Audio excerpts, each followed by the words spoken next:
In this video, let's take a look at accessing raw data for GNSS observations in the Traverse view.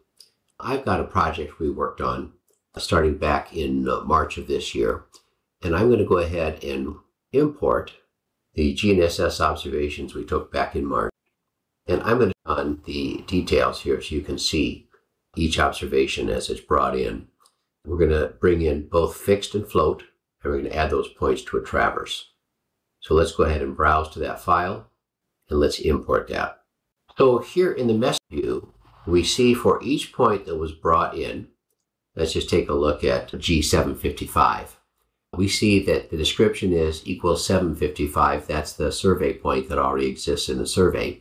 And we just simply added G for GNSS in front of that and called that our point label for our GNSS point. But it brings in the latitude, longitude, height, additional information about RMS, antenna height, start time, sample size, all that information, and reports it here. And it created this point G75.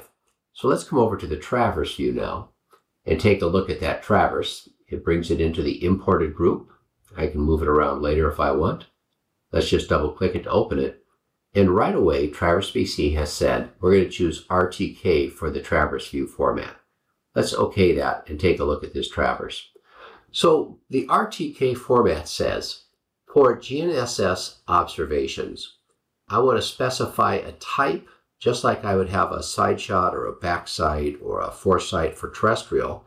I can have RTK for GNSS. It says this is an RTK observation.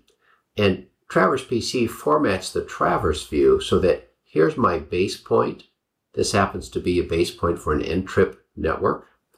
And I think it's about a mile or so, a mile and a half away.